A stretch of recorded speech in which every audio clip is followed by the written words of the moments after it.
Hola chicos, ¿cómo están? ¿Todo bien? Bueno, vamos a seguir avanzando y llevando la materia para el lado de lo que es la anatomía, ¿sí? La progresión de esto tiene que ver un poco con lo que aprendimos sobre los niveles de organización. Nosotros tenemos hasta ahora la base básica, que es la célula. Nosotros necesitamos entender eso para ahora poder ver cómo esas células se organizan en diferentes formas, con diferentes características, para formarme los tejidos, ¿sí? Que todo eso está funcionando, hay una comunicación, hay algo importante que se llama el medio interno. Y a partir de esa organización que tenemos de las células en tejidos, ¿sí? Que están trabajando con lo que es el medio interno, vamos a ver que tenemos la formación de aquellos órganos que nos formaban los aparatos y los sistemas, que es lo que estudiamos ahora desde la anatomía, que es lo que nos compete en esta segunda etapa de la materia, donde nos alejamos de lo que es básicamente biología y empezamos con conceptos anatómicos. ¿Bien? Entonces, sigamos con esa progresión y lo primero que tenemos que ver para esta clase es la organización de los tejidos. Bien, arranquemos entonces con el primer tema, que es organización de los tejidos. Y ya acá esta diapo me está buchoneando cuáles son los 4 tipos de tejidos en los cuales se pueden organizar con diferentes características las células. Bien, una aclaración al tejido conectivo, ¿sí? También se le puede decir tejido conjuntivo. Bien, es lo mismo, si leen tejido conectivo o leen tejido conjuntivo, estamos hablando exactamente lo mismo, ¿sí? Entonces, epitelial, conectivo o conjuntivo, muscular y tejido nervioso van a ser los 4 tipos de tejido de los que vamos a hablar. Entonces, antes de empezar a hablar de cada uno de los 4 tipos de tejidos que tenemos, hay que entender bien el concepto de tejido, que ya lo venimos trabajando desde los niveles de organización, y también cuál es este gran diferenciador que hace que yo pueda clasificar en diferentes tipos. ¿Cuál va a ser la base de todo esto? Las células. Las células, cómo se organizan y qué función van a estar cumpliendo. Algo que ya venimos charlando es que muchas veces la morfología, o sea, la forma que adquieren los componentes que estamos estudiando, tiene que ver con la función que van a cumplir. Y fíjense que tiene sentido incluso en la vida cotidiana. Si yo quiero pinchar algo, voy a agarrar un tenedor. Si yo quiero, ¿sí? Poder agarrar un líquido, agarro una cuchara, ¿sí? Tomar la sopa con un tenedor va a ser bastante difícil, ¿sí? Lo mismo que, ¿sí? Pinchar algo con una cuchara. De la misma forma, vamos a ver que dependiendo de una función en particular, las células que se organizan, ¿sí? Son las que tienen características morfológicas específicas. Eso hace que yo pueda distinguir un tejido de otro. La forma que tiene la célula, el tamaño que tiene la célula, me recontrabuchonea de qué tipo de tejido estoy hablando, ¿sí? No solamente eso, sino que la función que realiza la célula, que también viene aparejada a esas formas y demás, también es específica de un tipo de tejido en particular. ¿Bien? Y otra cosa que sabemos que en los seres, ¿sí? Que son pluricelulares como nosotros, como los seres humanos, las células no están solitas, trabajan juntas, ¿bien? Y el espacio en el que trabajaban era lo que se llamaba el espacio intersticial, y ahí encontrábamos, ¿qué cosa? La matriz extracelular. Entonces, la cantidad de matriz extracelular, la cantidad del tipo de material que yo tenga ahí, también va a ser particular de cada uno de los tejidos, ¿sí? Estos son grandes diferenciadores. Y para que ustedes tengan una idea de eso, ¿sí? Fíjense en que acá tenemos 4 imágenes. Me está mostrando una imagen representativa de los 4 tipos de tejidos que tenemos: epitelial, nervioso, muscular y el conjuntivo o conectivo, ¿sí? Que este en realidad es el único que acá estamos hablando de uno de los tipos de tejido conectivo que podemos tener, ¿sí? Acuérdense en que este es uno de los más variables que hay, ¿sí? Por lo tanto, no es lo mismo que yo les pusiera acá un tejido conectivo que tiene que ver con el tejido adiposo, a que le pusiera, ¿sí? Tejido conectivo laxo, denso, óseo, hematopoyético, etcétera, que son los diferentes tipos que tenemos dentro de este. Este es el más variable de todos los tejidos en cuanto a las adaptaciones que puede tener y las diferentes funciones que van a cumplir, ¿sí? Después el epitelial, el muscular y el nervioso son bastante más tranquilos. Pero para que tengan una idea, en estas 4 imágenes están viendo células, ¿sí? Es a nivel histológico, a nivel celular que tenemos estas fotos. Y uno las ve y claramente esta célula que me forma el tejido epitelial no se parece a esta que es una neurona que me forma el tejido nervioso. Y tampoco tiene nada que ver con esta célula que estoy viendo acá que me forma el tejido muscular. ¿Sí? ¿Por qué? Porque las funciones son diferentes, por lo tanto, las formas que adquirieron esas células que les permiten cumplir con esas funciones van a ser diferentes. Tomemos, por ejemplo, el tejido nervioso y el tejido muscular. Las neuronas, que son las que me forman el tejido nervioso, tienen como función transmitir el impulso eléctrico, ¿sí? Entonces, ellas adquieren una forma y tienen características particulares que las condicionan a hacer eso. Sin embargo, si hablamos de una célula del tejido muscular, esas células tienen que poder resistir presiones, tienen que poder contraerse, tienen que poder relajarse, ¿sí? Entonces, la función del tejido muscular no tiene nada que ver con la función del tejido nervioso. Por lo tanto, las características, ¿sí?, a nivel morfológico y que puedo encontrar dentro de esas células difieren muchísimo de la del tejido nervioso. ¿Bien? Por eso es que les decíamos que esto es importante, ¿sí? ¿Cuáles son esas características que hacen que difieran los tejidos entre sí? Una vez que uno entiende ese concepto, ya sabe qué es lo importante, ¿sí?, de relacionar cuando vamos a ver cada uno de los tejidos, ¿sí? Yo quiero saber ese tejido, qué formas tienen sus células, cómo se organizan y qué función cumplen. Esos son los 3 puntos que a mí me tienen que quedar claros cuando yo estoy abordando cada uno de los tipos de tejidos que tenemos para estudiar. Vamos con tejido epitelial, ¿sí? Y ojo acá porque cada vez que uno nombra tejido epitelial, lo primero que asocian es la piel y se quedan con qué es eso nada más, ¿sí? En ese caso, el tejido epitelial, perfecto, la piel es un órgano que está formado por este tejido, ¿bien? Y es externo. Ahora, yo el tejido epitelial lo puedo tener cubriendo las superficies externas del cuerpo, pero también lo encuentro cubriendo las cavidades internas cerradas, ¿bien? Siempre que yo hable de que va a haber una luz, ¿sí?, un interior, ¿sí?, de un órgano hueco, por ejemplo, de un conducto, cuando hablamos de una luz es un espacio, ¿bien?, voy a encontrar tejido epitelial, ¿sí? Por eso decimos que lo encontramos también tapizando o cubriendo las cavidades internas que son cerradas y aquellos conductos que comunican con el exterior. Ahí voy a tener el tejido epitelial. Y algo importante, cuando uno habla de tejido epitelial, distinguimos 2 tipos. El que más le prestamos atención ahora es el de revestimiento, ¿bien? Y después también tenemos el tejido glandular. Por eso ahí nos dice también que forma el parénquima de las glándulas, ¿bien? Una glándula puede ser una sola célula, ¿sí?, o puede ser un órgano completo que tiene función glandular. Cuando estamos hablando de glándulas, estamos hablando de células que están especializadas en la secreción, o sea, en generar un producto que van a volcar, ya sea hacia la sangre o sea hacia el exterior a través de conductos, ¿bien? Eso después lo vamos a ver cuando nos toque hablar mucho más adelante de lo que es el sistema endocrino y ahí le ponemos principal foco a todo lo que son las glándulas. Pero entiendan que vienen acá del tejido epitelial, las glándulas comienzan, ¿sí?, como una prolongación, para decir una manera, del tejido epitelial. Dependiendo si sea apoptosis o no, es que a veces esas glándulas me pueden quedar completamente desconectadas, ¿sí?, o que realmente tienen conexión con lo que es la superficie o con lo que es el revestimiento. ¿Bien? Pero de vuelta, eso no me importa ahora. Lo que me importa es que les quede claro que el tejido epitelial puede ser de revestimiento o puede ser glandular. Lo vamos a encontrar cubriendo las superficies externas del organismo, cubriendo las cavidades internas, cubriendo aquellos conductos que comunican al exterior y formando el parénquima de las glándulas. ¿Bien? ¿Cuáles son las características que me permiten a mí distinguir al tejido epitelial del resto de los tejidos? ¿Sí? Primero es que a las células, como una de sus funciones principales, es esta la de protección, ¿sí? Va a ser la de protección, pensamos en lo de la piel o también cuando estamos hablando de la parte interna, ¿bien?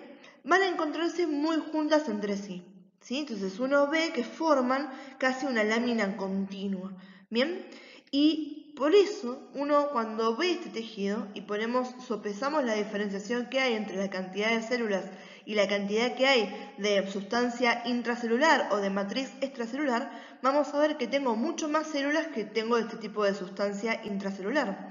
Por lo tanto decimos que son células que están muy juntas entre sí y que tienen una escasa o casi nula, o sea, casi no tiene sustancia intracelular. ¿Bien? ¿Por qué? Porque me están formando estas láminas que son casi continuas. Como están viendo, tanto en esta imagen, fíjense que tengo una célula al lado de la otra bien pegadas, como en esta que me está remarcando que justamente se ponen en cuenta uniones muy específicas entre las células, ¿sí? Acá las gaps son uno de los tipos de uniones que uno puede tener, ¿bien? Que me permiten que estas células trabajen en conjunto y que estén muy unidas, ¿bien? Esto tiene que ver con las funciones que tiene el tejido epitelial, que ahora después las vamos a ver un poco más en detalle, ¿bien?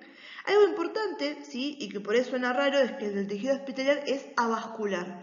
¿Qué quiere decir? Que en estas células yo no voy a encontrar los vasos sanguíneos, ni venas, ni arterias, ni capilares.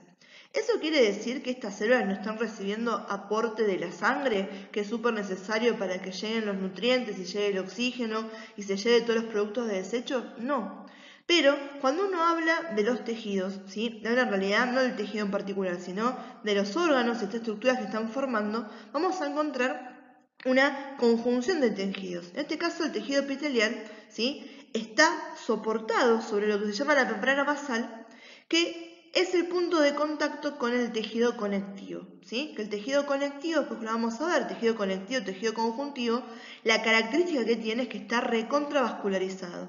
Entonces, es a través del tejido conectivo conjuntivo y por esta lámina basal, ¿sí? Esta lámina basal, porque la lámina basal y la lámina reticular me forman la membrana basal. Entonces, es a través del tejido conectivo, atravesando esta superficie en la que descansan las células, que es la membrana basal, que le llega el aporte, ¿sí? De los vasos sanguíneos, ¿bien? O también el aporte nervioso, en este caso estamos mostrando acá una fibra nerviosa, ¿sí? Entonces, decimos que es avascular, pero no se queden con el concepto de que no recibe aporte de la sangre, porque sería imposible. Una célula que no recibe aporte sanguíneo es una célula que se muere, que se necrosa, que se muere, que no puede cumplir con sus funciones básicas. Por lo tanto, sería completamente ilógico decir que este tejido no recibe aporte sanguíneo. Cuando decimos que es avascular, es que yo acá no voy a encontrar ningún vaso sanguíneo. ¿Dónde los encuentro? En el tejido conectivo, y hay un punto de contacto entre estos dos tejidos, que es la membrana basal, que permite, ¿sí? Que todos esos nutrientes, ¿sí? Y todo lo que aporta la sangre difunda, o sea que llegue hacia estas células para que puedan vivir, ¿sí? Entonces, esto es lo que está diciendo acá, forma láminas continuas que no contienen vasos sanguíneos, es avascular y que se apoyan sobre una membrana basal, que es lo que me comunica con el tejido conectivo o conjuntivo que está recontravascularizado y que permite que lleguen esos nutrientes, ¿bien? Otra característica que tiene el tejido epitelial es que hablamos de que tiene polaridad, ¿sí? Cuando hablamos de los polaridad, hablamos de los polos, ¿vieron? Polo norte, polo sur, estamos buscando los dos puntos separados. Entonces, cuando uno describe una de las células, e incluso después más grande el tejido completo, dependiendo de qué zona esté, va a tener diferentes características, tanto de forma, o sea, morfológicas, como de función, sobre lo que está haciendo. Por eso hablamos de polaridad funcional y morfológica, ¿bien? Donde describimos tres regiones. La región superficial, ¿sí? Es la región apical. La región, ¿sí? Que está hacia los costados, es la región lateral. Y la región más inferior, que es la que está en contacto con la membrana basal, directamente se llama región basal, ¿sí? Entonces, cada una de estas zonas va a tener una función diferente. Por ejemplo, la superficie apical es la que está en contacto con la luz de un órgano hueco, por ejemplo, o la que está en contacto contra el exterior, ¿sí? Hablamos del exterior, pero yo no quiero que se queden con el concepto de que el exterior siempre es afuera del cuerpo, ¿sí? Uno puede hablar de superficie externa estando dentro del cuerpo, cuando estamos hablando de que estoy en la luz de un órgano, por ejemplo, ¿bien? Pero tomando en cuenta la piel, cuando uno habla, ¿sí? De la piel, hablamos del tejido epitelial, la superficie apical de estas células que estaría en contacto con el exterior tiene funciones que no son las mismas que esta superficie basal, que su función básica sería la de nutrir al tejido, ¿sí? Esta es la parte que tiene que estar en contacto con la membrana basal, que me tiene que estar uniendo a la célula de esa parte, donde voy a encontrar uniones, por ejemplo, los desmosomas o los semidesmosomas, ¿sí? Que no importa, no vamos a entrar en detalle con con eso, pero sepan que si uno esto lo estudia a profundidad, ¿sí? Los tipos de uniones que encuentro en cada una de las zonas son lo que me caracteriza también la funcionalidad de esa zona, ¿sí? Entonces, en la basal tengo que estar en contacto para poder adherirme a donde estoy formando lugar, a la membrana basal, y soy lo que está recibiendo más el aporte todo nutricional. Si estoy en la parte lateral, mi trabajo es unirme y poder compartir información con las células continuas, ¿bien? Porque esto va a tener que también que comunicarse una célula con la otra. Y si estoy en la parte apical, mi función va a ser, por ejemplo, de recibir sustancias, ¿sí? Emitir sustancias, proteger, ¿sí? Por eso es que hablamos de una polaridad morfológica y funcional, ¿sí? ¿Qué es lo que me interesa entonces que les quede claro del tejido epitelial? ¿Dónde lo encontramos? Que tenemos del tipo de revestimiento y glandular y las características, ¿sí? Que para que a ustedes les quede claro qué es lo que necesito que ustedes me puedan nombrar como características, que encontramos que sus células se encuentran muy juntas entre sí, que hay poca matriz extracelular o sustancia intracelular, que es avascular, ¿bien? Y que tiene polaridad morfológica y funcional distinguiendo tres zonas, la zona apical, la zona lateral y la zona basal. Eso es lo que a mí me interesa que les quede claro con respecto a esta diapositiva. Obviamente, como ustedes ya me están conociendo, a mí me interesa cuando se los explico que tengan toda la información. Pero esos son los puntos que ustedes tienen que saber y los puntos que se van a evaluar llegado el momento. Hablando particularmente del epitelio de revestimiento, vamos a encontrar que dependiendo de la morfología de sus células, yo lo puedo clasificar en diferentes tipos. Por lo tanto, es importante que yo ya sepa cuáles son las diferentes formas que pueden adaptar a estas células. Yo puedo hablar de células que tienen esta configuración, que parecen huevos fritos, ¿sí? En realidad lo más parecido es una escama, ¿bien? Son planas, y esas me forman, ¿sí? Una morfología de epitelio escamoso. Después tengo este tipo de células que tienen una forma cúbica, ¿bien? Que me están formando, ¿qué cosa? Un epitelio cúbico.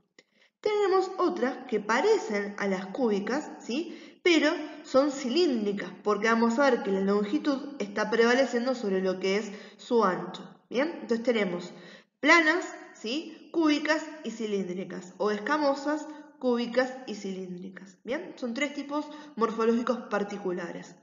Y un cuarto tipo de células de morfología celular que encontramos es el transicional. Vamos a ver que hay ciertos epitelios que son transicionales, donde dependiendo el momento en que yo encuentre a ese epitelio, si está relajado o no, yo voy a encontrar a una célula que tiene una forma en particular, ¿sí? Lo puedo encontrar que esté chatito, lo puedo encontrar que esté un poco más amplio o lo puedo encontrar que esté completamente extendido. Por eso hablamos de transicional, donde encuentro una forma variable en estas tres estructuras que acabamos de nombrar recién, ¿sí? Entonces, ¿cuáles son las tres formas básicas de los tipos de células del epitelio de revestimiento? Escamosa, cúbica y cilíndrica. Hay una cuarta forma de nombrar, ¿sí? A estas células, que son aquellas células que pueden pasar por estos tres tipos, ¿sí? De configuración morfológica. Estamos hablando de células transicionales.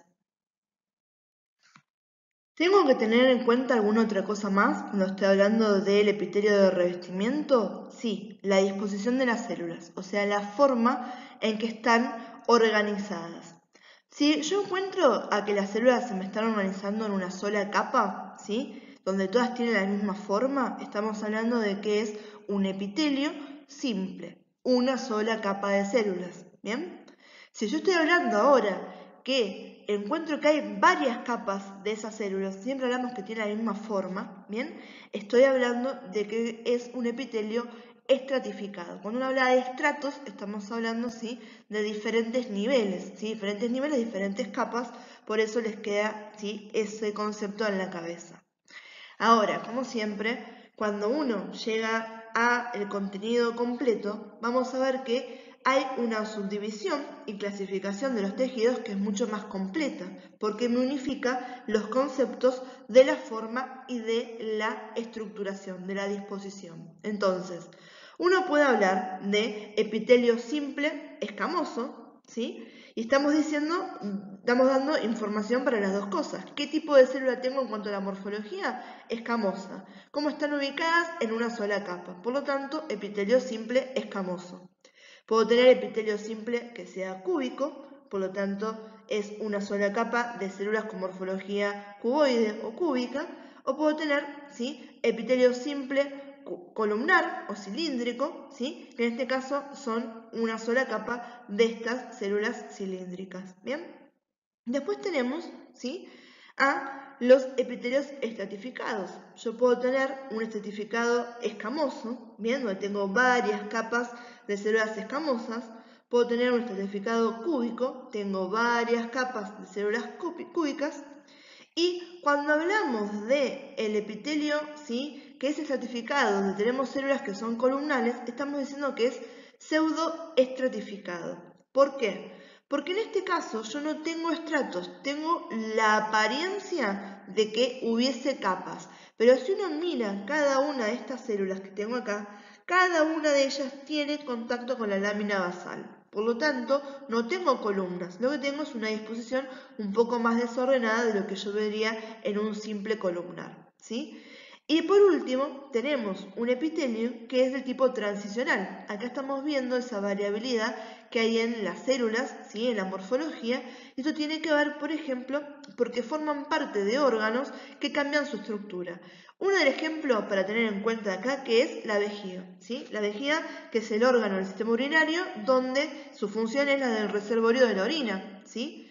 Si yo no tengo, ¿sí?, orina en la vejiga va a tener un tamaño, ¿sí?, pequeño. Ahora, yo tengo la capacidad de aguantar varios mililitros dentro de la vejiga. Por lo tanto, dependiendo del contenido que yo tenga en la vejiga, ¿sí?, esta va a ir ampliándose.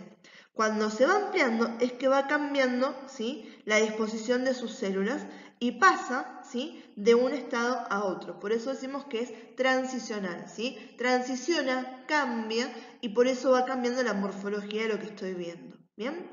Entonces, para que quede bien en claro, uno cuando habla de la clasificación de los tejidos de revestimiento, vamos a tener que tener en cuenta tanto la morfología de sus células como la disposición de las mismas, ¿sí? Morfología, habíamos hablado de escamosa, cúbica y cilíndrica, y cuando hablamos de la disposición hablamos de simples y estratificados, ¿bien?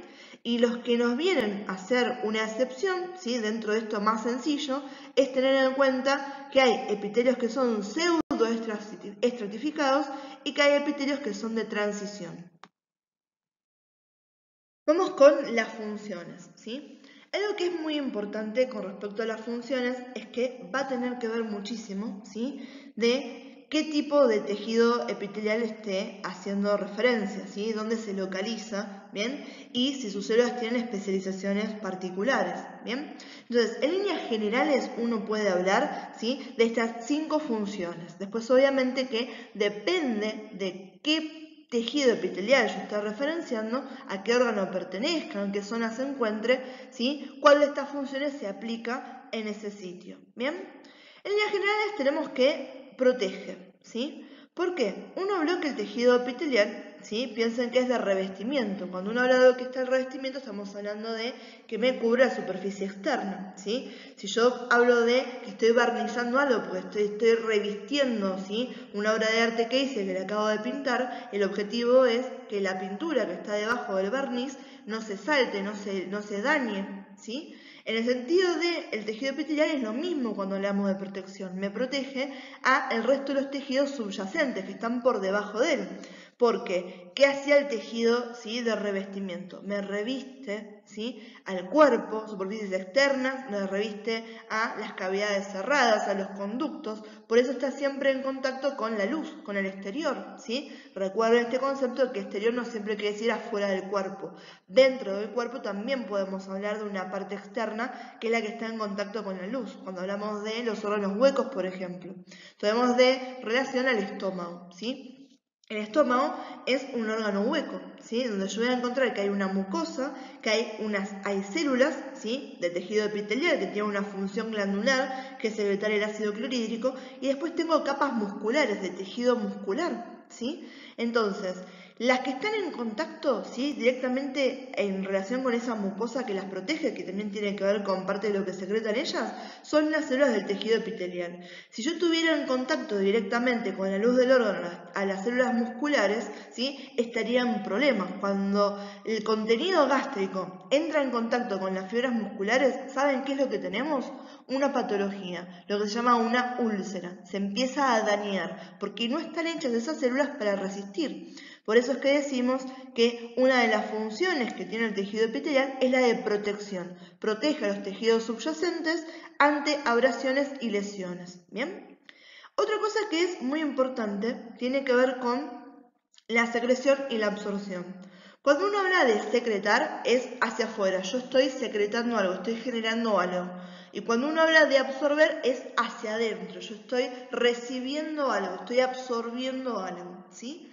Por lo tanto, muchas de estas células que forman parte del tejido epitelial tienen función glandular, ¿sí? Entonces pueden secretar, dependiendo cuál es su capacidad, ¿sí? Cuál es su especialización, moco, enzimas, hormonas, ¿sí? Pueden formar diferentes glándulas, ¿sí? Entonces secretan contenido, ¿bien? Otra cosa que hacen es absorber contenido. Y un ejemplo muy notorio de esto es lo que está sucediendo en las células de tejido epitelial que me revisten al intestino, sobre todo el intestino delgado. Que, si se acuerdan, nosotros habíamos hablado de que las células podían tener especializaciones, ¿sí? De membrana, donde podíamos hablar, por ejemplo, de las microvellosidades. En el intestino, una de las funciones principales que tiene este epitelio es el de absorberme todos los nutrientes. Por eso tenía esas microvellosidades que ampliaban la superficie de ¿qué? De absorción, ¿sí? Ahí viene una de las funciones que tiene, pues son funciones de absorción del material de una luz. Cuando hablamos de luz, de vuelta, el intestino es un órgano hueco, la luz es donde está pasando el contenido, ¿sí? De todos esos nutrientes que se fueron degradando en el proceso de la digestión. Después tenemos otra función importante que tiene que ver con esto que está haciendo de secretar y de absorber, que es el transporte transcelular. Cuando me dice transcelular, es de célula a célula, ¿sí? Entonces, yo puedo transportar moléculas, ¿sí? Transportar sustancias a través de los diferentes estratos de capas epiteliales y poder pasar esta información de una célula a otra, ¿sí? Eso también es una especialidad, una función particular del tejido epitelial. Y lo último que tenemos, que también es importante, es una función de recepción, ¿sí? Una función receptora de ¿qué? De estímulos externos, ¿sí? Entonces, forma parte de, ¿sí? Todo lo que es la parte sensorial. Por ejemplo, el epitelio que uno tiene en la nariz, ¿sí? Es un epitelio que está, ¿sí? Funcionalmente preparado para recibir estímulos que tengan que ver con lo que tiene que ver a nivel nervioso, el nervio olfativo, todo lo que son las sensaciones, ¿sí? De este sentido que es el olfato. ¿Bien? Entonces, ese epitelio está preparado para eso, para tener esa función receptora. Cuando uno habla de la piel, donde tenemos también epitelio, ¿sí? Hablamos de la dermis y demás, donde tenemos también este epitelio de revestimiento, uno, ¿sí? Tiene sensación, está inervado, entonces tenemos también toda una parte, ¿sí? Que recibe estímulos, ¿bien? Que vienen del exterior y que hacen que nuestro cuerpo responda de alguna manera en particular. ¿Bien? Entonces, importante cuando hablamos de las funciones que tiene el tejido epitelial, saber que estas funciones diversas que tienen van a depender de la localización y de la especialización que tienen sus células. ¿Cuáles son esas funciones que podemos nombrar? Protección, transporte transcelular, secreción, absorción y función receptora. Pasamos a otro tejido, que es el tejido conjuntivo, que también lo pueden encontrar como tejido conectivo. ¿Bien? Este es el tejido más abundante y más ampliamente distribuido por el cuerpo, o sea que es el que más tenemos y el que encuentro en más lados, ¿sí? Y justamente es en base a esto que no puede ser igual en todos lados, porque, de vuelta, depende de dónde esté, qué función esté cumpliendo, ¿sí?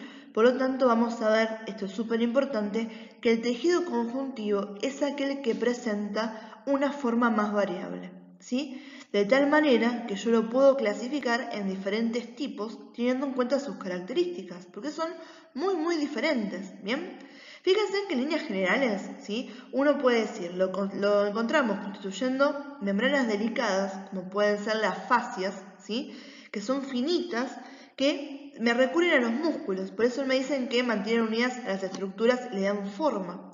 Si alguno de ustedes come carne, y alguna vez estuvieron comiendo, ¿sí? Cortando algo, preparando para comer, ¿sí? Vieron que a veces uno tiene la carne y hay como una telita transparente, ¿sí? Porque la carne son músculos los que estamos comiendo, ¿sí? Si estamos hablando, bueno, de un churrasco, un corte de carne, no de las vísceras, ¿bien? Entonces son músculos. Entonces, esa telita transparente, eso es la fascia, ¿sí? Y eso es tejido conjuntivo. Después tenemos también, ¿sí? Seguramente esto es muy común del pollo. Cuando uno está preparando el pollo, vieron que a veces tiene en la pechuga esa parte blanca, pero que es muy gruesita y que nos cuesta sacarlo, ¿sí? Eso es un ligamento, ¿bien? También es tejido conjuntivo, nos forman cordones fuertes y resistentes. Fíjense en la diferencia en dos estructuras que las encontramos comúnmente. Yo les hablo de la comida porque va a ser mucho más fácil que hayan preparado algo de esto para comer a que hayan diseccionado un cadáver y se encuentren con la contrapartida humana, ¿sí? Nosotros también tenemos fascias, también tenemos ligamentos y tendones, ¿bien? Y están formados todos de ¿qué? Tejido conjuntivo, ¿bien? Entonces, membranas delicadas finas como el papel, fascias de tejido conjuntivo. Y cordones fuertes y resistentes, los ligamentos, los tendones, ¿sí? También es tejido conjuntivo. Entonces fíjense que ya son dos conceptos completamente opuestos, pero que están formados el mismo tipo de tejido. Y me entra también un tercer tipo de presentación de este tejido conjuntivo, líquido. Nada que ver, estamos hablando de dos sólidos hasta recién. La sangre es tejido conjuntivo especializado, ¿sí? Entonces, la sangre, que es un tejido líquido, ¿sí? También es tejido conjuntivo. Entonces, fíjense en la diversidad que hay en las presentaciones, en las formas que tiene el tejido conjuntivo. Por lo tanto, lo vamos a encontrar en la piel, lo encontramos en las membranas, en los músculos, en los huesos, en los nervios, en todos los órganos internos. ¿Bien? Y ahora vamos a ver en la siguiente diapositiva cuáles son esos tipos de tejido conjuntivo que podemos tener. Entonces, ¿cómo caracterizo al tejido conjuntivo o también llamado tejido conectivo? ¿Bien? Lo primero que les tiene que quedar bien en claro es lo que les acabo de resaltar recién ahí en la diapositiva, ¿sí? Las células que me forman parte del tejido conectivo van a estar bastante separadas entre ellas. Por lo tanto, si yo tengo una gran separación en las células, en diferenciación con lo que era el tejido epitelial que estaban formándome cordones, ¿bien? ¿Qué voy a tener? Más de esta sustancia que se encuentra ocupando los espacios que no me ocupan las células en los seres que son multicelulares o pluricelulares. ¿Cómo se llama esa sustancia? Sustancia intracelular, o le podríamos decir también matriz extracelular, ¿sí? Entonces tenemos células que están separadas por abundante, por mucha sustancia intracelular o matriz extracelular, ¿bien? Entonces, en composición, que va a ser bastante característico, tiene que ver con el tipo de células que me estén formando el tejido conectivo al que estoy haciendo referencia, las fibras que voy a encontrar en esa matriz extracelular, ¿sí? Hablamos sobre todo, ¿sí? Mucho de las fibras colágeno, las fibras elásticas, ¿bien? Y obviamente la cualidad, la cantidad, la composición de esta sustancia intercelular, ¿sí? Entonces, la calidad estructural, el espectro de la matriz, las fibras que tengo, me van a determinar las cualidades, las características de cada tipo del tejido conjuntivo que yo voy a tener, ¿bien? Cuando hablamos de la clasificación, ¿sí? Que tiene que ver con esas particularidades que me lo adaptan a funciones específicas de cada uno de estos y ubicaciones específicas de cada uno de estos tipos de tejido conjuntivo o tejido conectivo, vamos a separar en tejido conectivo o conjuntivo propiamente dicho, donde tenemos el tejido conectivo denso, también le pueden decir tejido conectivo fibroso, y tenemos al tejido conectivo laxo.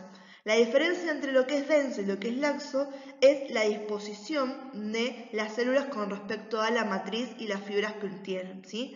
Fíjense en acá, esperen que les ponga el puntuario, acá tenemos un ejemplo, tejido conectivo denso, ¿sí? O fibroso, y acá tenemos tejido conectivo laxo. Fíjense en que en el que es denso, yo voy a ver a las células un poco más juntas entre ellas, ¿sí? Que en lo que es laxo. Algo laxo es algo relajado.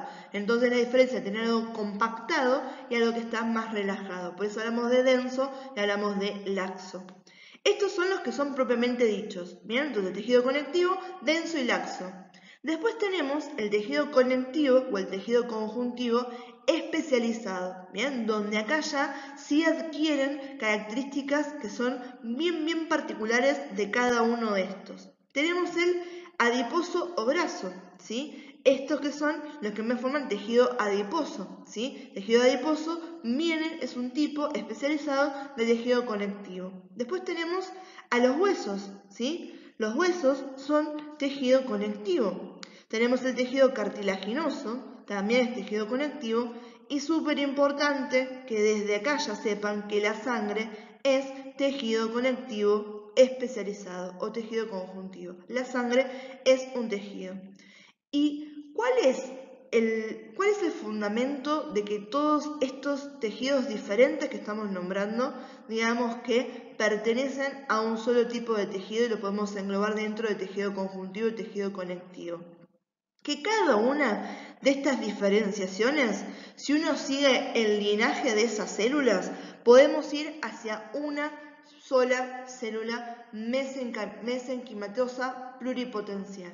¿Qué quiere decir? Vieron que seguramente esto lo hicieron ustedes en el colegio, uno hablaba de el árbol genealógico que tiene una persona, diciendo, bueno, soy yo, porque tengo mi mamá y papá, tengo mis abuelos, tengo mis bisabuelos, ¿bien? Entonces, lo mismo podemos hacer de las células. Y cada una de estas células yo las puedo ir buscando en ese árbol genealógico y veo que tienen un antecesor común.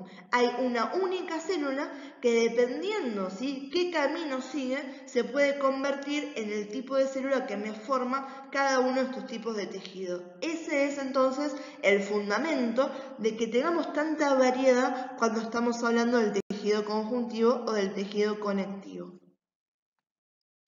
Y esto es lo que les comentaba recién, ¿sí? Esta que está acá es esa célula mesenquimática indiferenciada. Hablamos del mesenquima, esto tiene que ver con el origen embriológico, o sea, antes de que seamos nada, cómo se empiezan a diferenciar esas células y de dónde vienen, ¿sí? Incluso todas estas células que forman diferentes tipos de tejidos, etc. ¿Bien? ¿Qué quiere decir que esté indiferenciada? Que esta, ¿sí? Uno le dice indiferenciado, le dice pluripotencial. Ustedes, por ejemplo, antes de haber decidido seguir con la carrera, podrían haber hecho cualquier otra cosa, ¿sí? Salidos del secundario, podrían haber elegido ser chef, podrían haber elegido hacer diseño gráfico, podrían haber elegido abogacía, marketing, ¿sí? Eligieron ¿sí? una carrera relacionada a la salud, ¿sí? Entonces, anteriormente, antes de elegir un camino, ustedes ¿sí? eran indiferenciados, no se habían decidido por ninguna profesión. Y eran pluripotenciales, la potencialidad de que ustedes se especializaran en algo, si era una profesión particular, era extremadamente diversa. Podían haber hecho cualquier tipo de camino, ¿sí? Que sería una decisión de vida diferente a la que están teniendo ahora. En este caso con la célula hablamos lo mismo. Esta célula, dependiendo qué camino sigue, yo voy a terminar en un diferente resultado. Todo esto que estoy marcando acá tiene que ver con tejido conectivo o tejido conjuntivo, que es lo que nombramos recién. Por eso es que, lo que les comentaba, yo puedo seguir este árbol genealógico a una sola célula que es el antecesor común, ¿sí? Si esa célula se diferencia en un condroblasto, me va a formar después un condrocito, que son las células que tengo en el tejido cartilaginoso. Si esa célula se diferencia directamente en un adipocito, me forma tejido adiposo. Si esa célula se diferencia en un fibroblasto, me va a formar ¿qué cosa? El tejido conectivo propiamente dicho. ¿Bien? Si esa célula se diferencia en un osteoblasto, me forma un osteocito y eso me forma parte del tejido óseo. Y después tenemos algo que es súper importante, que esta célula puede diferenciarse en esta, que es una célula madre hemopoyética o hematopoyética, que es la que me está dando a todas aquellas células que yo encuentro en este tejido que es la sangre, ¿sí? Varias de esas que son la sangre, que son las que encuentro acá, la serie roja como es el eritrocito, los glóbulos rojos, y estas que pertenecen a la serie blanca, a los leucocitos, donde tengo neutrófilos, eosinófilos, basófilos, ¿bien? Ojo, y también tengo acá los linfocitos, fíjense en sangre, ¿sí? También pertenecen a las células sanguíneas. Y después también se le puede diferenciar, ¿sí?, en monocitos, ¿sí?, que monocitos son los macrófagos de la sangre, pero también pueden ser macrófagos que tengo en el tejido conectivo, o tengo muchos monocitos que se me van a formar un osteoclastos que termina formando parte del tejido óseo, ¿sí? Tengo células cebadas, ¿bien?, que las tengo también en el tejido conectivo, tengo células plasmáticas, ¿bien?, tiene que ver también con lo que es la sangre. Entonces fíjense en que toda esta familia enorme, numerosa, cada una con características particulares de estas células, las puedo llevar a un solo origen. Por eso estamos siempre hablando de tejido conjuntivo. Y de esta diferenciación que hizo esta célula me lleva a los diferentes tipos que tengo. Chicos, quédense tranquilos, en ningún momento yo les voy a estar tomando este cuadro ni estos conceptos. Esto es simplemente para que ustedes me entiendan, porque a veces parece muy raro decir, pero che, ¿cómo puede ser que haya tanta diferencia hablando de un solo tejido? ¿De dónde viene eso? Y esto es simplemente para que lo entiendan. En ningún momento se va a evaluar este cuadro, así que quédense tranquilos, respiren hondo, que es simplemente a nivel esquemático para entender el contenido que estamos dando y que no sea contenido vacío donde se repitan conceptos y nada más, ¿sí? Entonces, a mí que me interesa que ustedes sepan por qué hablamos de que hay esas diferentes especializaciones o diversificaciones con respecto al tejido conectivo. ¿Cuál es esa respuesta? Que todas las células que forman a los diferentes tipos y especializaciones de tejido conectivo conjuntivo provienen de una célula mesenquimática indiferenciada. Eso es lo que yo quiero que ustedes tengan de concepto y que saquen de concepto de esto que dijimos recién. Es lo único que me va a interesar que ustedes sepan y lo único que se puede llegar a evaluar de todo esto que estuvimos hablando recién con respecto a las diferentes células que me forman al tejido conjuntivo. Ahora, si queremos hablar de las funciones que tiene el tejido conectivo, ¿sí?, va a ser bastante difícil que las podamos englobar en una función en particular porque es tan variada la estructura y las configuraciones que tiene el tejido conectivo que hacen que entonces sus funciones sean variables. Acuérdense que hay una relación directa entre la estructura y la función, que es un concepto que ya veníamos reforzando hace rato, incluso en esta misma clase. ¿Bien?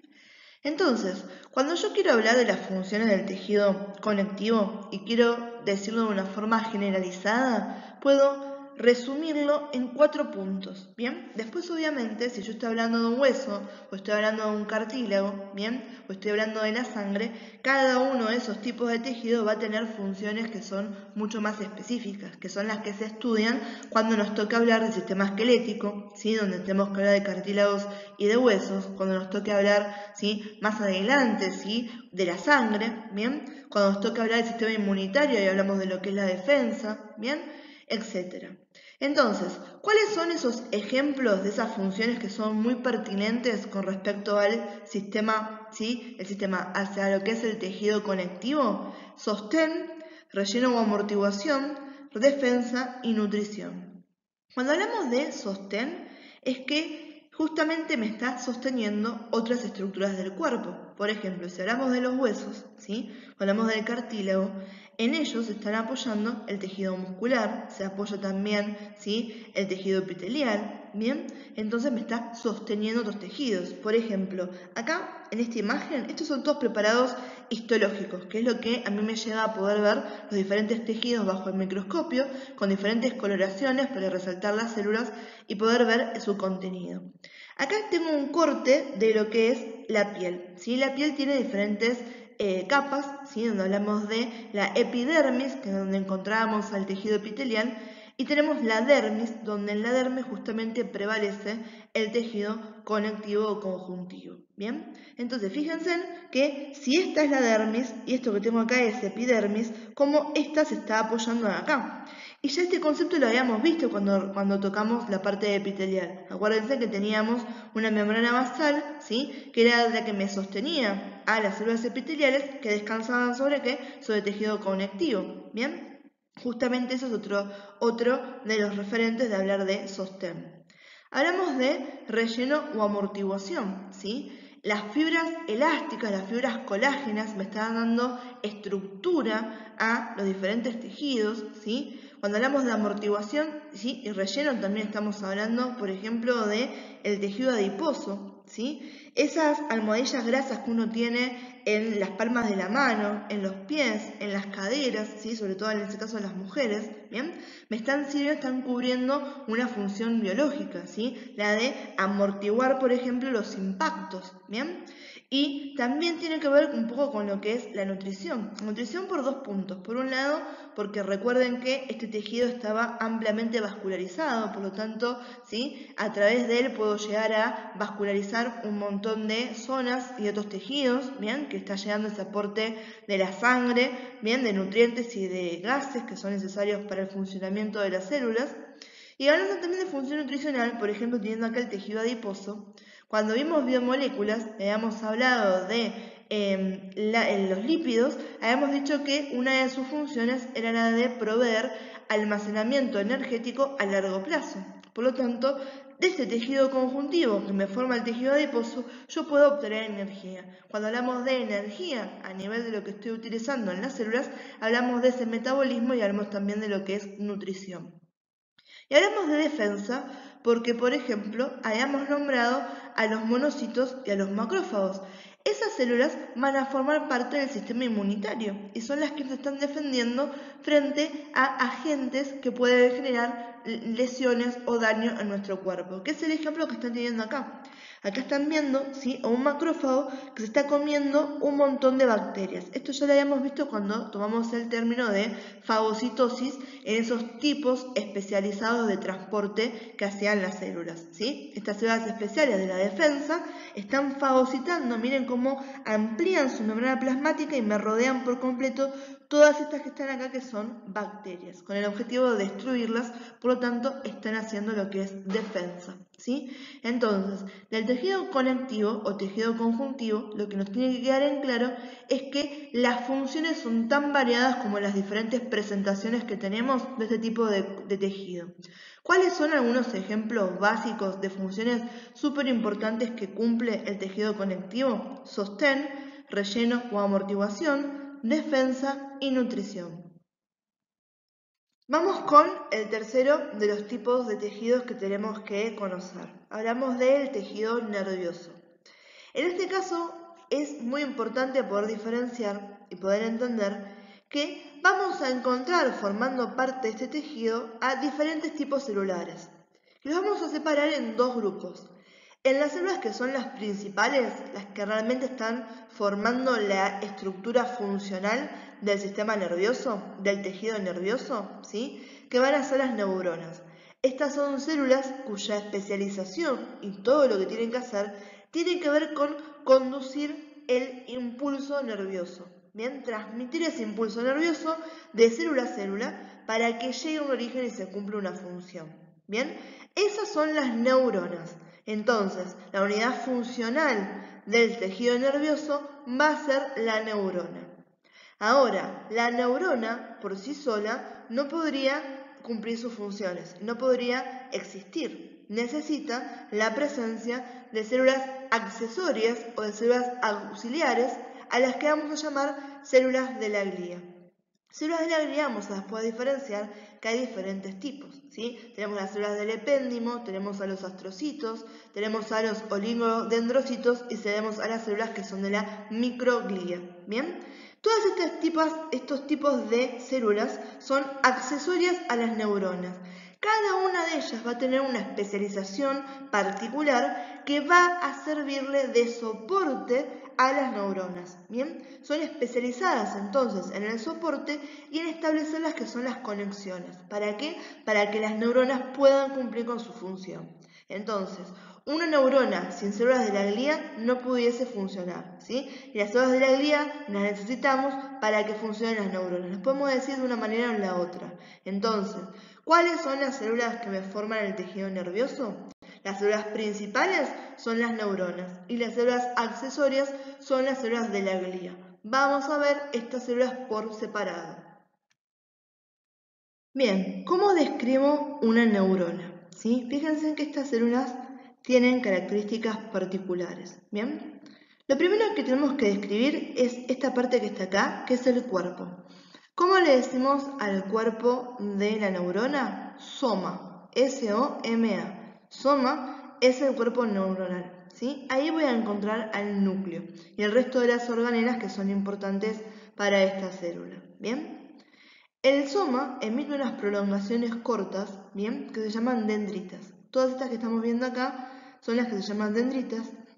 Y luego a partir del soma se emite una prolongación larga, que es lo que se llama axón, ¿sí? Que el axón termina, ¿sí?, en bifurcaciones, lo que se llama la terminal axónica o el pie axónico, ¿bien? Entonces tenemos el soma, las dendritas, el axón, ¿sí? Que el axón es todo esto largo.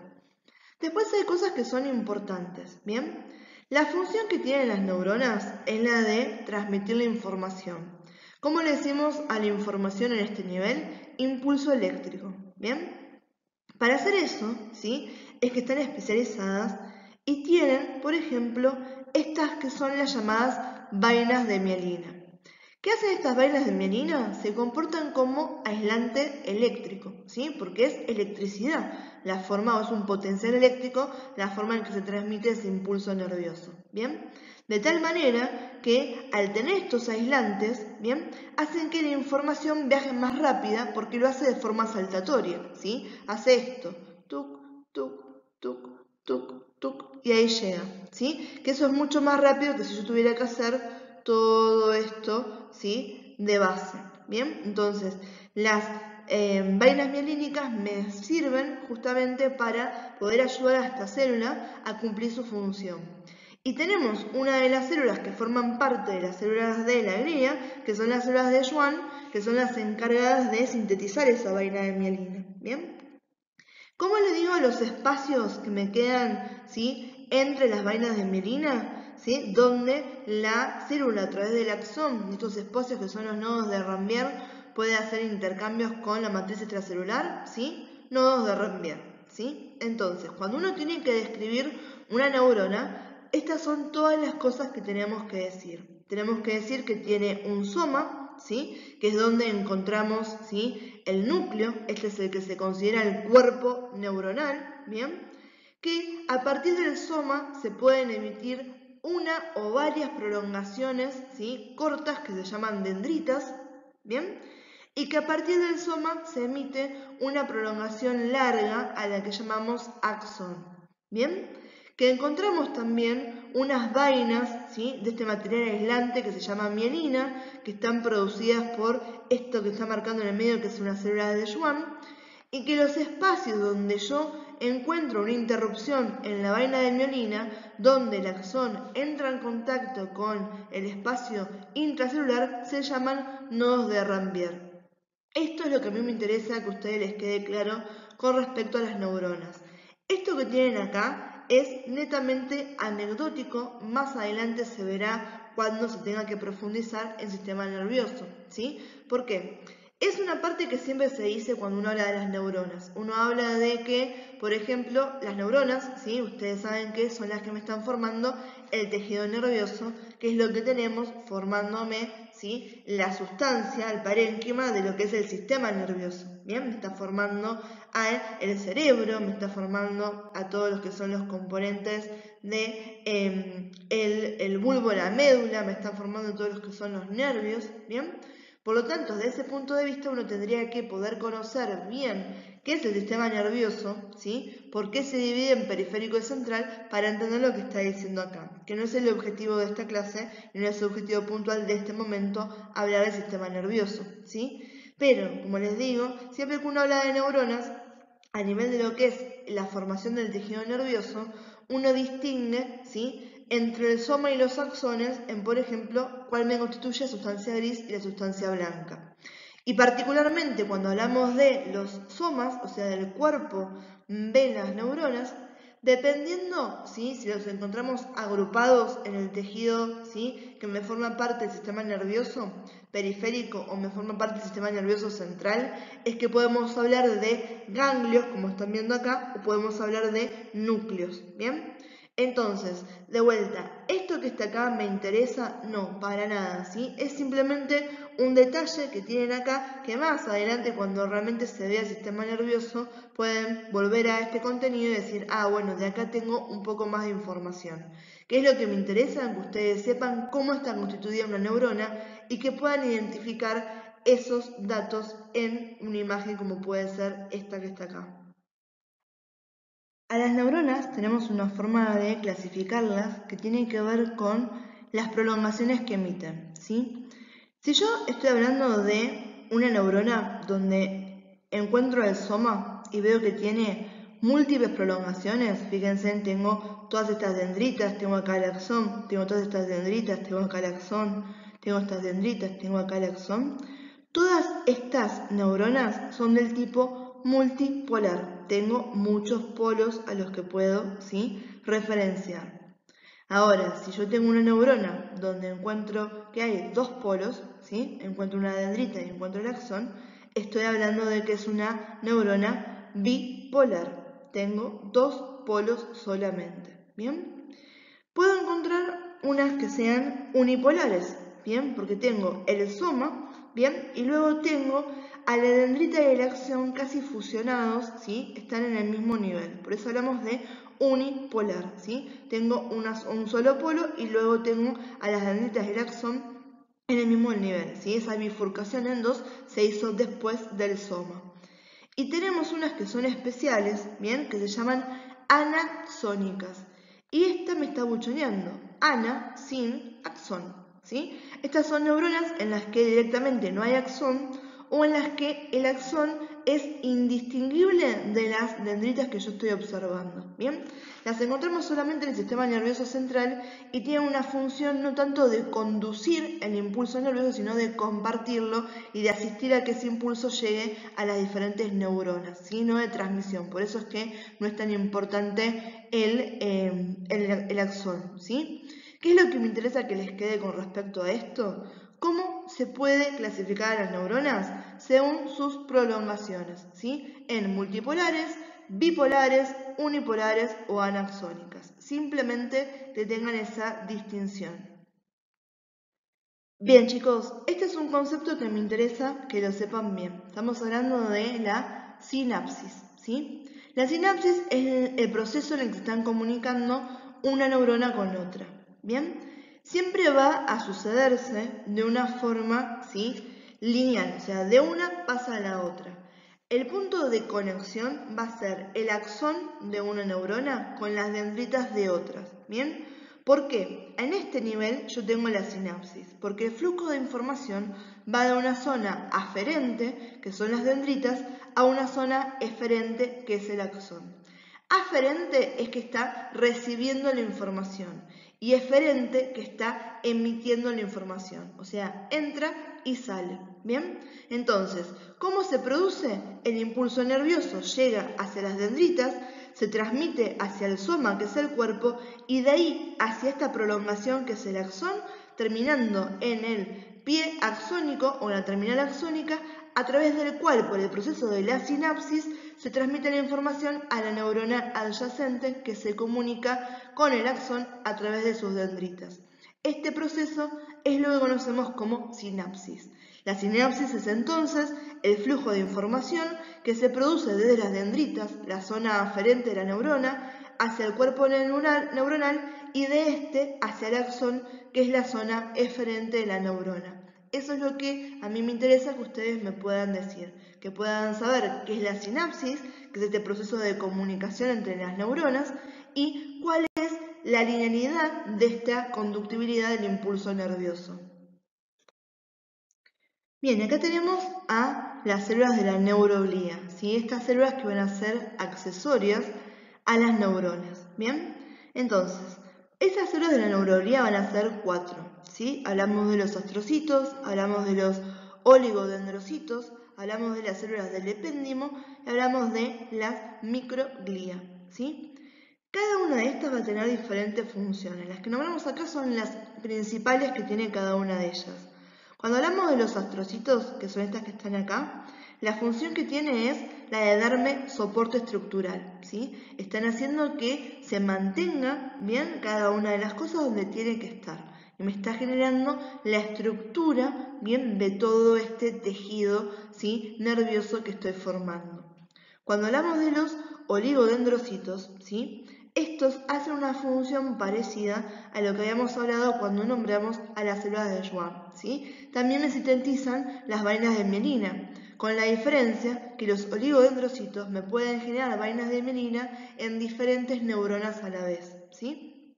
Entonces, la función de estos, al sintetizarme esa vaina de mielina, es ayudar a favorecer la conducción del impulso nervioso, porque es esta mielina, este lípido, lo que hace que el impulso nervioso se conduzca de forma saltatoria, adquiriendo mayor velocidad. Después tenemos a todas las células de la microglía que están ayudando a lo que es la nutrición, a ese aporte que van a recibir las neuronas, ¿sí? También de todo el tejido conjuntivo que está rodeando esto y ayudando a que lleguen, ¿sí? Esos nutrientes a las neuronas. Y por último, las células del epéndimo, o también llamadas células ependimarias, son muy importantes porque estas son las encargadas de dos funciones muy particulares, ¿sí? Y que son esenciales para las neuronas. Por un lado, la remoción de los desechos, ¿bien? Son las que me van a poder ayudar a captar todos esos productos, ¿sí? Metabólicos de desecho que ya no me sirven a nivel celular. Y por otro, son estas células ependimarias las que están constituyendo el sistema de defensa en el sistema nervioso, ¿sí? Si uno lo ve desde el punto de vista inmunológico, las células del sistema inmune no llegan al sistema nervioso, ¿sí? Porque hay algo que se llama barrera hematoencefálica, ¿sí? Las células del sistema inmune viajan a través de la sangre y hay una barrera, ¿sí? Hemato, me dice, de la sangre encefálica del cerebro, ¿sí? Que no permite que esto esté llegando a ese nivel.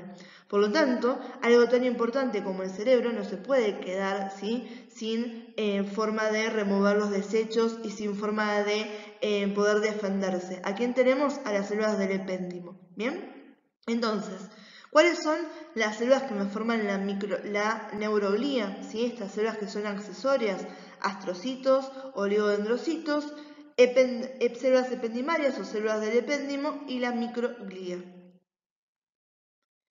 Bien, hablando de las funciones del tejido nervioso, estas son extremadamente importantes, ¿sí? Hablamos de funciones de coordinación para el funcionamiento de los diferentes órganos. El cuerpo tiene que trabajar como un todo, ¿sí?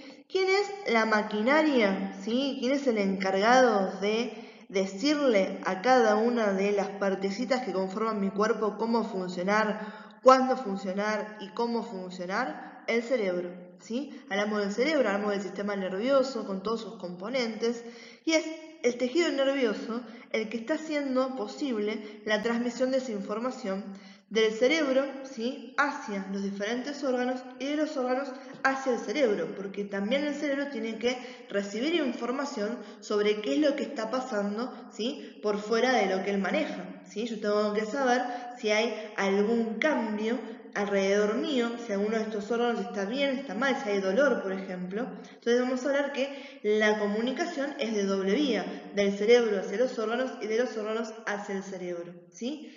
Y el tejido responsable de que exista esta coordinación, esta comunicación, es justamente el tejido nervioso. Bien, entonces hablamos de coordinar el funcionamiento de los diferentes órganos. Bien, otra cosa que hacemos es un sistema, ¿sí? Que tiene que ver de forma conjunta, lo que es estímulo-respuesta, ¿sí? Responde a estímulos y ¿cómo respondo al estímulo? Elaborando una respuesta. ¿Bien? ¿Cuál puede ser un estímulo? Para que ustedes lo entiendan bien claro, el estímulo es, me estoy quemando, ¿sí? Me quemo y ¿qué hago? Saco la mano, porque el estímulo va a ser, ¿qué cosa? El dolor, ¿sí? Esos nervios que yo tengo, esas células nerviosas que tengo, esas neuronas que están captando, ¿sí? El dolor ¿Bien? Están transmitiendo eso a mi cerebro, y el cerebro, para que yo pueda sobrevivir y no me siga lastimando, porque nuestro cuerpo quiere sobrevivir, quieren que vivamos, lo que hace es que yo saque la mano. Sacar la mano es la respuesta a ese estímulo de dolor que acabo de recibir, ¿sí? Entonces, respondo a estímulos elaborando una respuesta. ¿A través de qué? De vuelta, de esta forma de comunicarse que hay, de transmitir el impulso nervioso, ¿sí? Estos estímulos sensoriales, que es a través de qué? De estas células que estuvimos nombrando, que me forman el tejido nervioso. Y hay algo también que es importante, que el tejido nervioso es el encargado de adaptar al individuo a los cambios del medio, ¿sí? ¿Y a qué me van a decir? Pero profe, ¿no es eso lo que me acaba de decir recién? ¿Responder a estímulos y elaborar respuesta? Es parecido, pero cuando uno habla de la adaptación, estamos hablando de que es una respuesta al medio a largo plazo, ¿sí? Que esto se sucede también a veces a nivel generacional.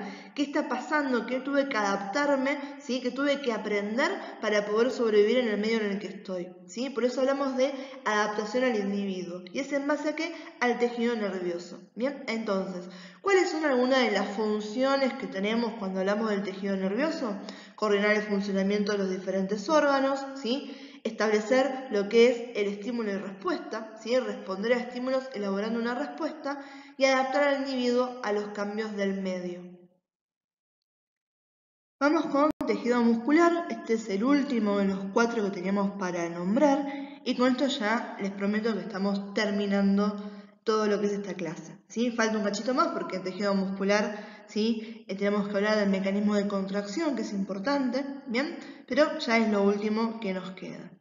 Bien, cuando hablamos de tejido muscular, acá nos sirve muchísimo para referenciar, primero, esta concepción que teníamos de que la célula y la forma en que la estudiábamos cuando hemos hecho esa división en eucariotas y procariotas, que decíamos que esa célula eucariota que estudiábamos no existía, no hay nada que me permita ponerlo más de manifiesto que cuando estamos hablando ahora del tejido muscular.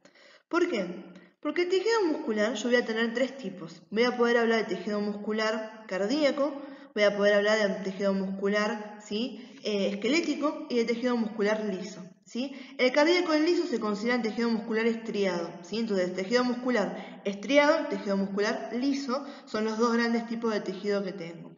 Y el estriado se separa a su vez en cardíaco y en esquelético. Y cada uno de ellos, ¿sí? Sus células que forman parte del tejido muscular adoptan características particulares. Por lo tanto, por ejemplo, la célula que están viendo ustedes en pantalla es una célula que corresponde al tejido muscular estriado esquelético.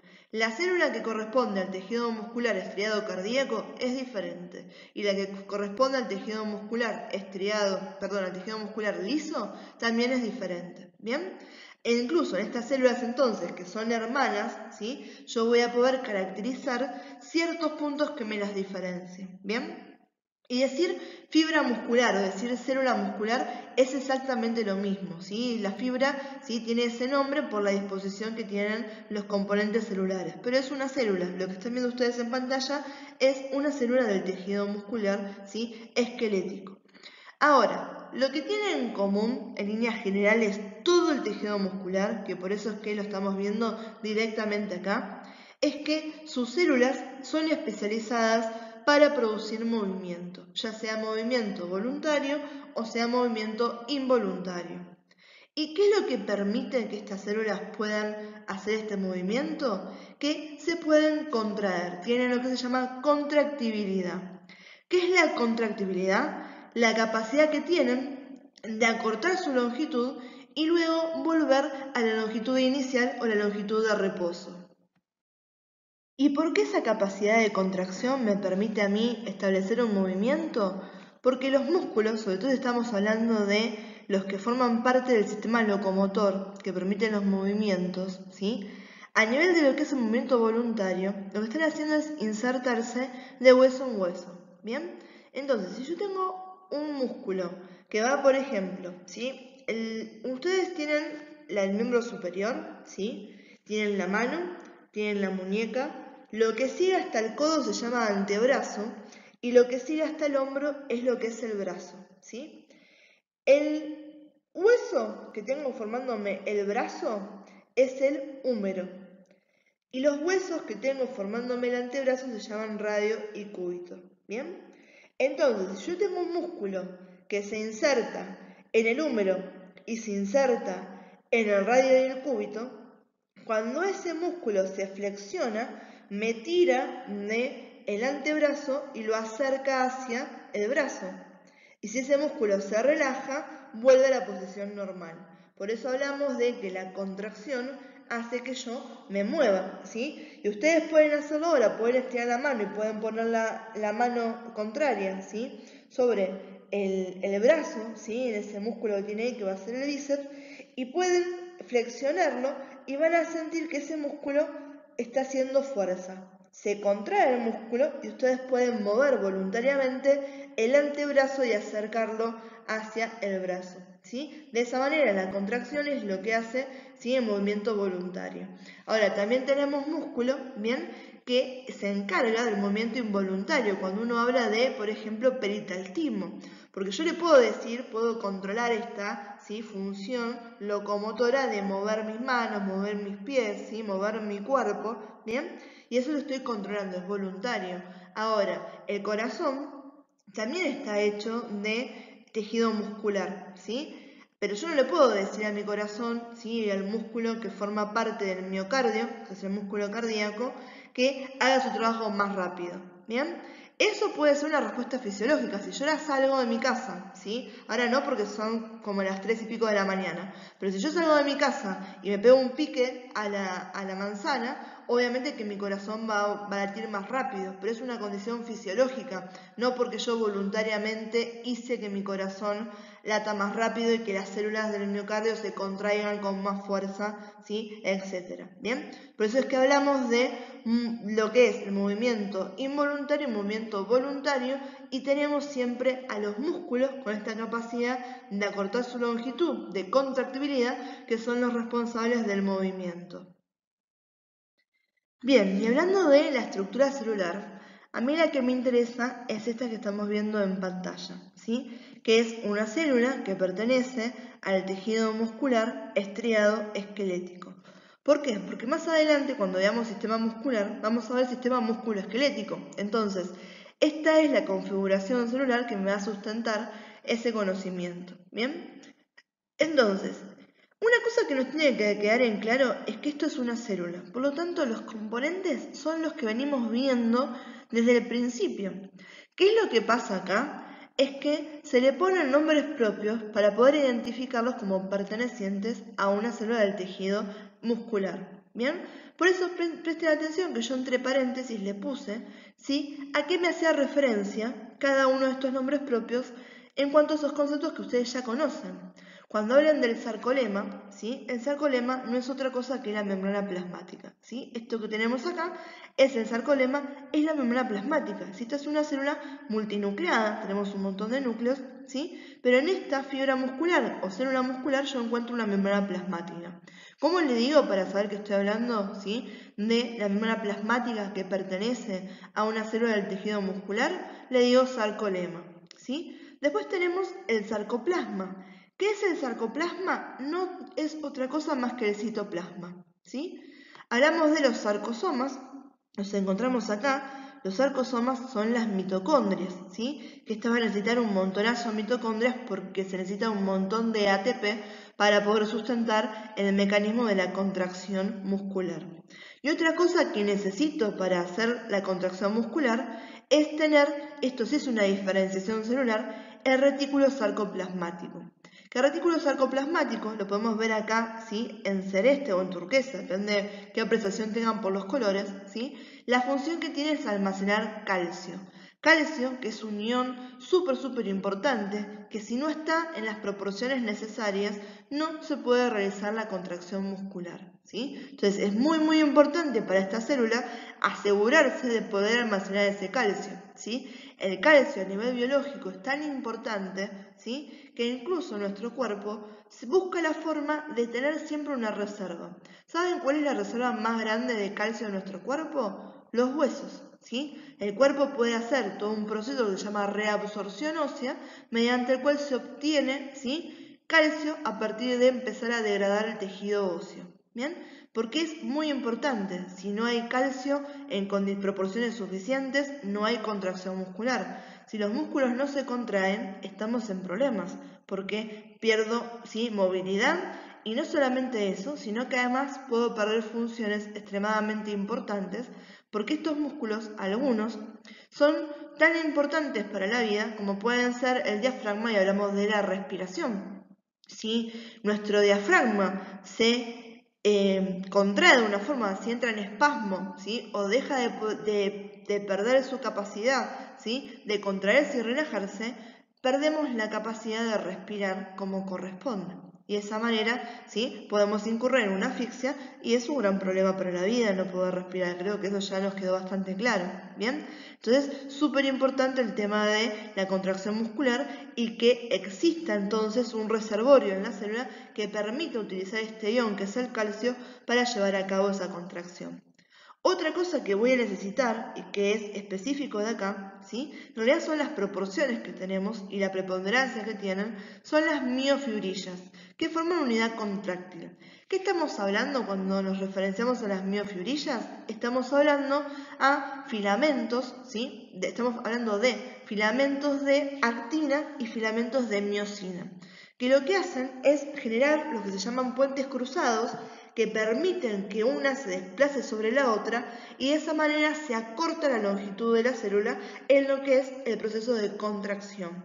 Luego eso se relaja y la célula vuelve a su longitud normal, ¿sí? Entonces, sarcolema, membrana plasmática, sarcoplasma, el citoplasma, retículo sarcoplasmático, esa estructura celular responsable de almacenar el calcio, sarcosomas son las mitocondrias y miofibrillas son las fibrillas, ¿sí? O los filamentos de actina y de miosina que están formando la unidad contráctil de la célula muscular, ¿sí? Eso es lo que nos interesa y tenemos que conocer cuando uno, ¿sí? Describe la estructura celular de este tipo de célula del tejido muscular. Y esto es lo que les estaba comentando. Fíjense, acá tenemos, ¿sí? Hacia mi izquierda, una célula del músculo liso. ¿Bien? Fíjense en esa diferenciación entre algo que está relajado y contraído, cómo también se mueve, ¿sí? Y por el otro lado, a la derecha, tenemos una célula del músculo estriado cardíaco. ¿Bien? Fíjense en las diferencias. ¿Bien? Y cada una de estas tienen esas diferencias porque los diferentes tipos de tejidos musculares van a cumplir funciones específicas y como tal las células se van a adaptar a adquirir características que permitan cumplir esas funciones, ¿sí? Es como diciendo, bueno, tengo la herramienta justa o tengo, ¿sí? Los aditimentos justos que le puedo ir agregando a cada una de estas células para poder cumplir esa función necesaria, ¿sí? Por ejemplo, en la parte de lo que es el músculo estriado cardíaco, ¿sí? Lo que es interesante de ahí son los discos intercalares, que son los que van a ayudar a conducir el impulso, ¿sí? Eléctrico en el corazón para que éste se contraiga. ¿Bien? Entonces, esas son características de cada uno de ellos. ¿Me va a interesar que ustedes me puedan reconocer cada una de estas partes? No, chicos, esto se los pongo a modo ilustrativo para que vean que no les estamos mintiendo cuando les decimos que las células son todas diferentes y para que se lleven en los ojos esta diferencia que hay entre los diferentes tipos de células musculares de las que estamos hablando en forma general. Bien, esto ya lo habíamos hablado, la clasificación del tejido muscular. Teníamos tejido muscular esquelético, cardíaco y liso. El esquelético y el cardíaco se considera tejido muscular estriado. Entonces, tejido muscular estriado esquelético, tejido muscular estriado cardíaco y tejido muscular liso. Cada uno de estos, ¿sí? Si se acuerdan, teníamos diferentes células, cada una con particularidades que hacían que pudieran cumplir una función en específico. Entonces, el músculo esquelético, este del que veníamos hablando, ¿sí? Que estamos prestando más atención, este tiene la función de insertarse en los huesos y cuando se contrae produce esos movimientos que son voluntarios y controlados. Yo le puedo decir a mi brazo, estirate, relájate, flexiona, extender, esos términos que estuvimos viendo de movimiento en la clase pasada. ¿Bien? Ahora, por eso decimos que tanto el músculo cardíaco como el músculo liso son involuntarios, porque yo no puedo decir a mi corazón, latí más fuerte, deja de latir. ¿sí? Puedo pegarme un pique a la vuelta de mi casa, ¿sí? Ahora no porque no puedo salir, pero si hago eso, obviamente el corazón va a latir mucho, pero late por un cambio fisiológico, no porque yo con mi mente le dije latí más rápido, ¿bien?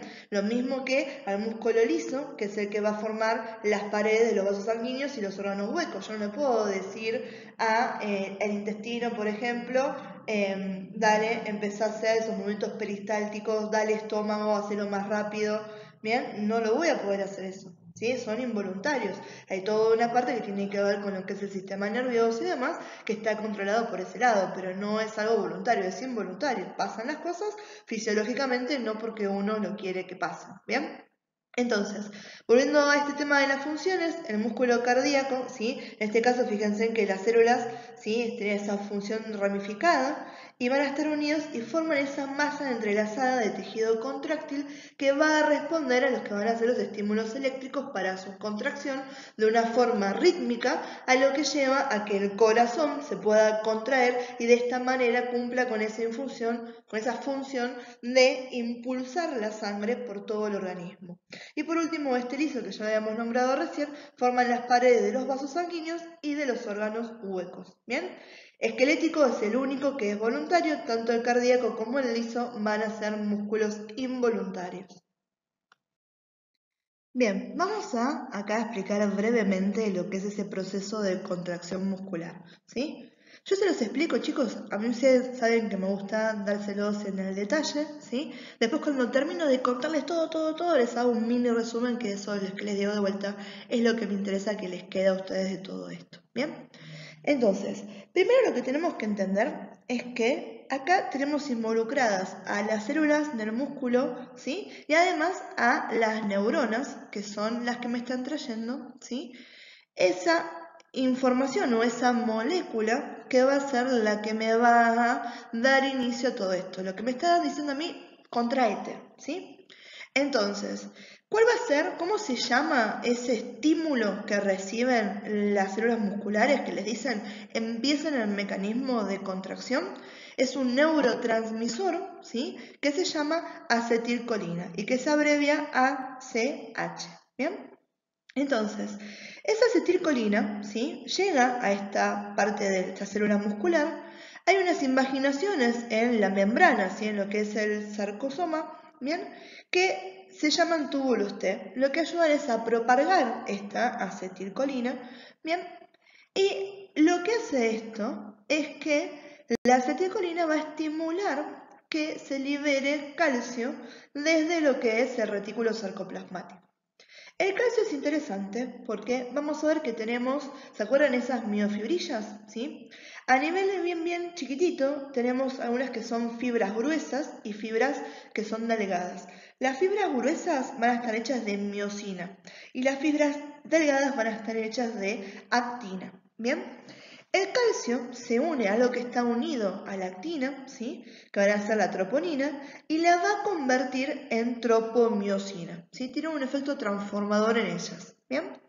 Cuando se convierte en tropomiosina, lo que pasa es que sobre lo que son los filamentos de actina dejan liberados unos espacios que son los llamados sitios activos.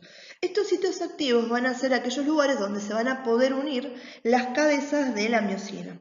Para que esto pase, para que la cabeza de miosina se pueda unir ahí, necesitamos energía. ¿Cómo era la energía que utilizábamos en las células? ATP. ¿Sí? ¿Y se acuerdan cuando vimos lo que era la bomba de sodio y potasio? Que el ATP después se convertía en ADP porque perdía uno de sus fósforos, ¿sí? Todo eso va a estar pasando acá. Pero para que me entiendan ustedes qué está pasando, ¿sí? Tenemos, primero llega este receptor, ¿sí? Llega este estímulo que me está diciendo a mí tenés que empezar a contraerte. Eso hace que se libere calcio. El calcio cambia, ¿sí? A la actina, ¿sí?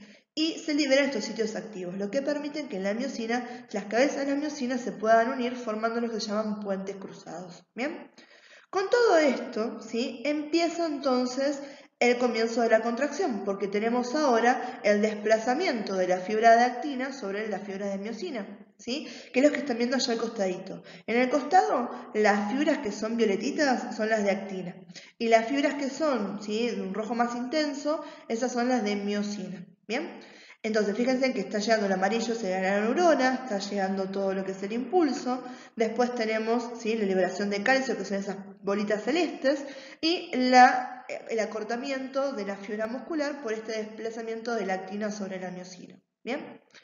Ahora, después va a haber otra hormona que va a poner fin a todo esto para que empiece lo que es la relajación. Y ahí tenemos, ¿sí?, a la que se llama acetilcolinesterasa, ¿sí?, que se abrevia ACHE. Esta actúa sobre la acetilcolina y le dice, bueno, listo, dejada de trabajar, y es como que inhibe ese mensaje, ¿sí? Entonces, si inhibe ese mensaje, ¿sí?, el calcio lo perdemos, no, ¿sí? Le interesa al retículo sarcoplasmático empezar a guardarlo para poder utilizarlo la próxima vez, ¿bien?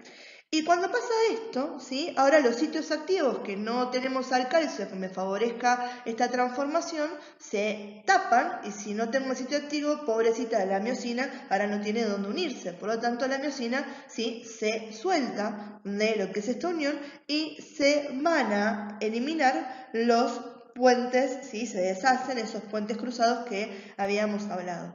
De esta manera se pone final a lo que es el estímulo de contracción, ¿sí?, y el músculo, estas fibras musculares se relajan y vuelven a tener pasivamente esa longitud de reposo antes de que pase todo esto. ¿Bien?